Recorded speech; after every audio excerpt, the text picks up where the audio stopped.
Good morning. My name is Virginia Avina. I'm a PD specialist at Istation. Prior to this, I was a classroom teacher and trainer. This morning, joining me is my granddaughter. This is Leah, and she'd like to send a shout out to her Istation friends at Scottsdale Elementary. Scottsdale Elementary. So hello, Scottsdale, and welcome everyone.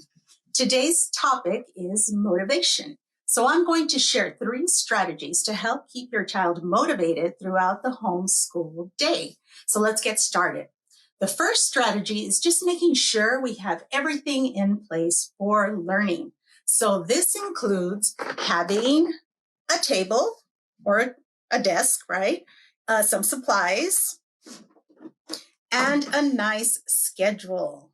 Thank you, my Vanna. This really alleviates the stress of our kids having to go around trying to find a quiet place to study, or if they lose their materials. It really does make the day go a lot smoother, and that's motivation enough for everyone. Now, the second strategy is setting up a reward system.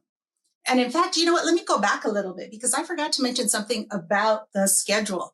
What we also do to help Leah track her day with the schedule, we decided to go ahead and create a sticky note. And actually, I created a sticky note and she apparently got rid of it and created one of her own. This, we write done on it. And she writes her own little, motivation stickers of keep going, don't quit. And the way this works, as we're going through the schedule, she'll show you. Once she's finished an assignment, go ahead and show.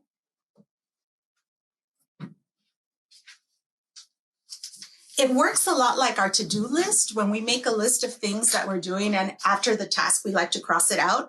Well, it works much in the same way when we're thinking of our schedule. So as she finishes an assignment, she uses a sticky and then moves it on to the next area. And that's a good way to track her progress.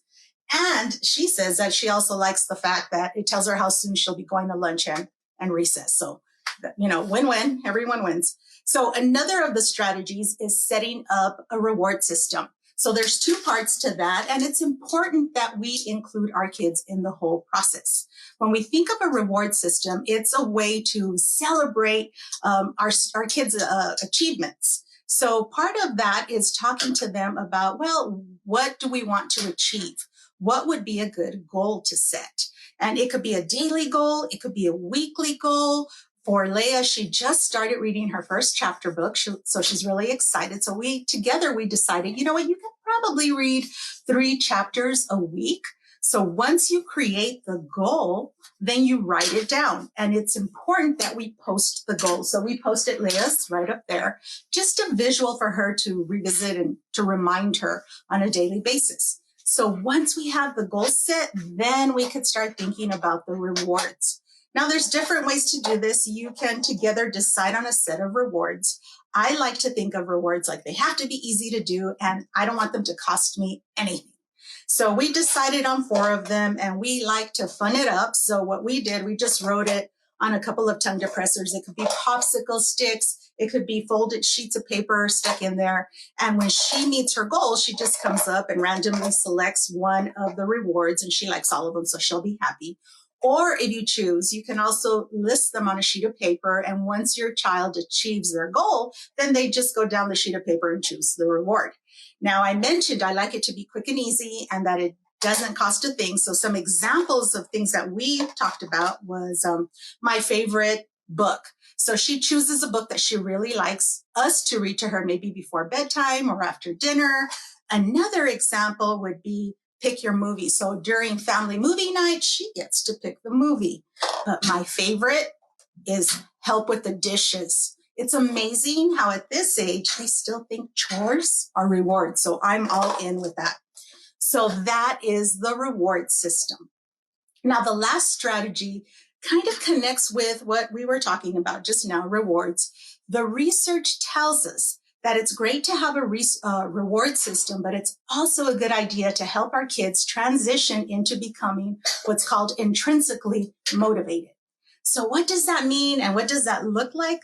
Well, it's all about making connections for our kids. We want to take what they're learning and connected to their everyday world.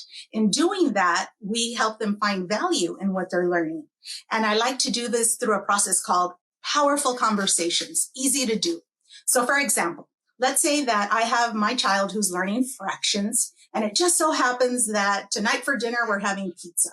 Well, we have slices of pizza, great opportunity to talk about fractions. So we start talking about parts to whole. What fraction of the pizza did we pass out to the family members? What fraction of the pie stayed in the pan? I mean, the conversations can just take off. The whole idea is to, again, just think of everything that they're learning and find a way to weave it into our everyday routines and into conversations. So it's easy to do. You can do it while you're cooking, while you're cleaning, while you're baking, even while you're watching television. If the opportunity presents itself, we take it. It's very important. We want to help our kids find the why and the purpose behind their learning.